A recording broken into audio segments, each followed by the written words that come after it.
So we stopped at section 30. So section 31 talks about pressure plants. So if you are a factory which involves the use of pressure plants, then you'll have to check the atmospheric pressure and you'll have to verify that it does not exceed the limits. Otherwise, it can be catastrophic. Then, if there are floors, stairs, and other means of access, then sound construction and proper maintenance should be the paramount thing, and it should be kept from obstruction. Then you have pits, sumps, opening and floors, etc. So any source of danger, like if it is an open pit in the or sump there, then people can fall into it, injure themselves. So it should be secured, covered, or it should at least have a fence. If there are excessive weights, then no person shall lift, carry, or always load them on their own, which may cause injury to them.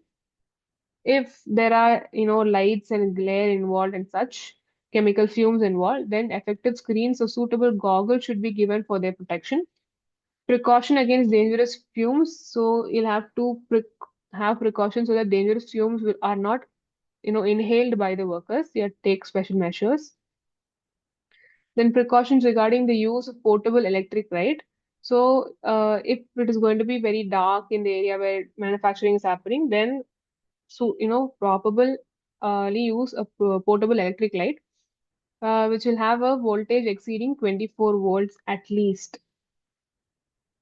Then, if you're working in a manufacturing process where there's probable use of explosive or inflammable dust or gas, then you have to take adequate measures to prevent any such explosion. Very important.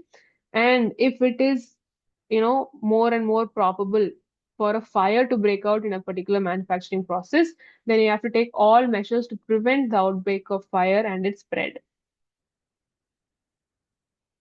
If inspector feels any building, machinery, or plant in a factory is in a condition which is dangerous to human life or safety, the inspector can put an order on the occupier or the manager of the factory to furnish such drawings and conduct test. That is, if the factory or any machinery itself it is in a very poor condition, it is very in a bad condition, then the inspector can ask them to repair it and then test it whether it is safe for use. Similarly, safety of buildings and machineries. If an inspector feels that any building or machinery or plant in the factory is in a condition which is dangerous to human life or safety, he can again give in any measures and give in his opinion which should be adopted to make the buildings and machinery safe again. And the building should be maintained properly. If they're not maintained properly, again the inspector can give an order to the occupier or the manager. We've already seen that safety officers should be appointed in numbers as may be prescribed if there are 1,000 people or more employed ordinarily in a particular factory. That is governed under section 40B, which is compulsory. And state government has the authority to make other rules which may be needed in the time being, and that power it is given by the act in section 41. So this is in regards to the safety measures of a factory. Following, we come to chapter 4, which talks about hazardous processes. So we've seen that hazardous processes have been newly added to your Factories Act after the amendment in 1987. Okay, so it is laid down in sections 41A to 41H. 41A is first about constitution of a site appraisal committee. So if you're talking about opening a factory which will always deal in hazardous processes, their nature of work is involving hazardous processes, then they'll have to first get a permission whether they can operate in a particular site chosen. Okay, so basically the site should be removed from the residential areas, away from general public, so that general public will be safe, and such other conditions are there. So first you have to get the approval. For this approval, state government will constitute a site appraisal committee. And this committee will go and check the site which is proposed for the factory, and within 90 days they will make a recommendation. From the date of request, within 90 days they'll make a recommendation whether a factory who is going to carry on which is going to carry on hazardous processes can be set up in the particular place or not. If the factory is going to be controlled or owned by central government or a corporation which is related to central government, then the So in the state advisory committee இருக்காங்கல்ல site appraisal committeeயோட ஒரு central government nominee சேர்ந்திருப்பாங்க. And then they will check. Okay, so this is your 41A, Constitution of Site Appraisal Committees. Then 41B talks about compulsory disclosure of information by the occupier. So if it is going to be a factory involving hazardous process, then the occupier of such factory will disclose in manner prescribed all information accurately regarding what are the health hazards, what are the measures that you're having in place to overcome the hazards arising from the exposure to dangerous material, transportation, storage of other dangerous materials, and how the workers are going to be protected. Everything should be disclosed to the chief inspector, local authority within whose jurisdiction the factory is going to be situated, and also to the general public. So basically, transparency should be there. If you're setting up a factory which is going to be involved in hazardous processes, transparency should be there. Information regarding the dangerous processes and how it is going to be overcome should be given to all the people involved. Accurate information as per the quantity and specification and other characteristics of waste and how they are going to be disposed should also be given. Okay, so at the time of registering such a factory itself, a detailed policy with respect to health and safety of workers employed should be intimated to the chief inspector and the local authority. Okay, and as the days go by, according to the updates, changes should be made to that policy also. Along with this, with the approval of the chief inspector, the occupier should draw up an on-site emergency plan and detailed disaster control measure for his factory, and he let this plan should be known to the employers work therein and also general public who live in close vicinity to the factory. And they'll also have to mention what are the safety measures which will be taken if in case an accident takes place. So all these should be done by the occupier. This is your section 41B, compulsory disclosure of information by the occupier. So how, when should this be applicable? So if you're a factory who's already involved in hazardous processes when the act was established, then within 30 days of the commencement of the act, they'll have to give all this information. Or if you're a new factory, you're going to start now and you're going to be involved in hazardous processes, then before 30 days of commencement of these hazardous processes, you have to give all the information to the chief inspector, the local authority within which the factory is situated. Then you have 41C, specific responsibility of occupier in relation to hazardous processes.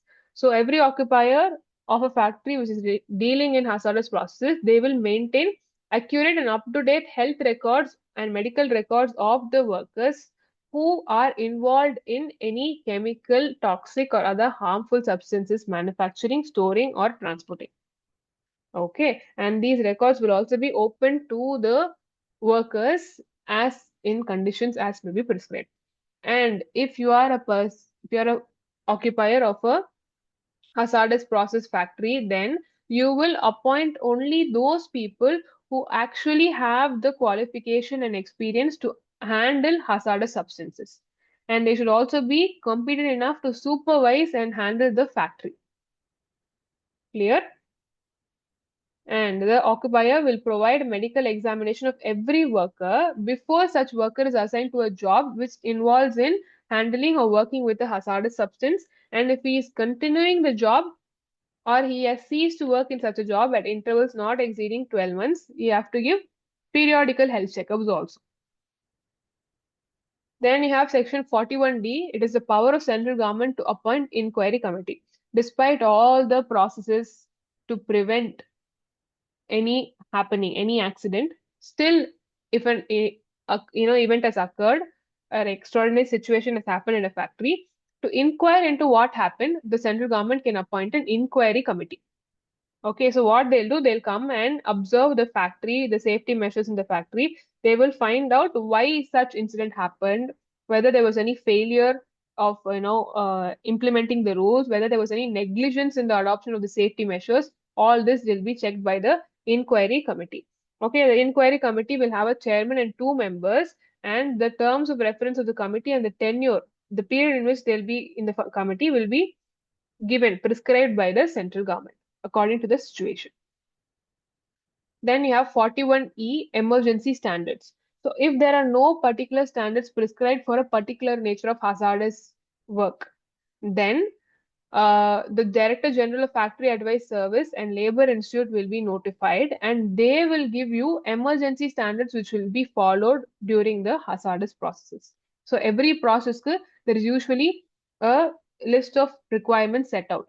அந்த சில hazardous process miss ஆயிருக்கு அப்படின்னா, for that you will have emergency standards given. That is your section 41E. 41F talks about permissible limits of exposure of chemical and toxic substances. So if you are a factory, you are involved in hazardous process and you're involved in handling toxic substances or chemical substances, what is the value? How much amount can be exposed? So that value will be indicated in the second schedule as it is given. And the central government has the power to change the value as at any time by giving a notification in the official gazette. Next is 41G. It talks about workers' participation in safety management. So, safety management ensure பண்றதுக்கு there will be a committee called as a safety committee. And the safety committee will have equal number of representatives from workers as well as the management. It will be set up by occupier in every factory where hazardous occupations or hazardous substances are involved. But state government has the power to exempt factories from setting up such type of a safety committee. This is your 41G. And 41H is right of workers to warn about imminent danger.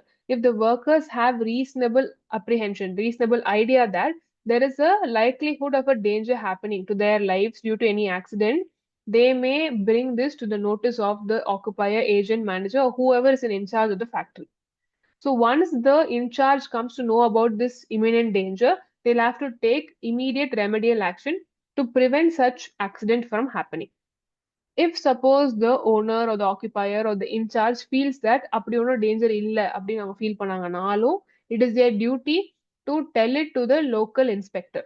Then the inspector under the Factories Act will come and decide whether there is actual danger or not. This is your 41H. Clear? Yes. Then we come to the last part of the act, which is very simple, welfare. So apart from safety, health, we are also talking about welfare. To promote welfare, following facilities should be given to workers. So Section 42 talks about washing facilities. So in every factory, there will be adequate and suitable facilities for washing, and separate adequate screen facilities should be provided for male and female workers, and these areas should be conveniently accessible and they should always be kept clean. And there should be facilities for storing and drying clothes. Not only washing, section 43 tells that there should be provision for storing and drying clothes also. Section 44, if you are a factory and especially if you involve people who work for a long time in standing position, then there must be suitable arrangement for sitting in every factory, and it shall be maintained at every accessible place as it is required to be. And then section 45 talks about first aid appliances. In every factory, there shall be provided and maintained, and it should be readily accessible during all work hours also. A first aid box or cupboards which are equipped with prescribed contents. At least one such box or cupboard shall be provided and maintained for every 150 workers ordinarily employed at a factory. And what should be the prescribed contents also will be mentioned. And whatever is prescribed, it should be mandatorily present. It should be kept in charge of a separate responsible person who will hold a certificate in first aid treatment recognized by the state government, and he shall always be readily available during the work hours of the factory. Next, you have section 46, which talks about canteens. Similarly, we have seen in your Contract Labor Act also, same thing will apply here. So the government will tell you by which date you have to have a canteen, what is the accommodation, what is the furniture and other equipment required, what sort of food should be served, who is the managing committee of the canteen, how many people from the workers will represent the management of the canteen, expenditure, and the delegation of this chief inspector, subject to such conditions as may prescribe, the power to make rules under clause C. So what food stuff will be decided by the chief inspector, and he may even delegate that to other authorities. So if you are a factory in which more than 250 workers are employed normally, then you have to have a canteen. Then you have section 47, which talks about shelters, restrooms, and lunchrooms. So it is mandatory to provide and maintain adequate suitable shelters, restrooms, and a suitable lunchroom, where there will also be provision for drinking water, where workers can eat the meals that they have brought with them in every factory wherein more than 150 workers are normally employed. At last, you have section 48, which talks about creche. So it is compulsory to provide and maintain suitable room or rooms for use of children under the age of 6 years of women in every factory wherein more than 30 women workers are ordinarily employed. So if there are 30 or more women employed in a factory, then you'll have to provide rooms for children of these women to stay during the work hours. So you will provide adequate accommodation in those rooms. They shall be adequately lighted and ventilated, and they'll be maintained in clean and sanitary conditions. And it will always be in charge of women trained in the care of children and infants. So there'll be a person, a woman, who will be there to take care of the children who are going to stay there. So this brings us to the end of your first unit, which is your Factories Act 1948. And with this, we are completing your Chapter 16 also. Here we have covered 3 acts: Factories Act 1948, Contract Labor Regulations Act, and then Child Labor and Adolescent Labor Act. Right? So 3 acts we have covered under this chapter 16. I hope it was all clear to you. Tomorrow we'll start with a new chapter. Yes? Okay. So we'll Yes, wind up with ma'am. this for today. Thank you. Have a nice day. Thank you, ma'am. Thank you.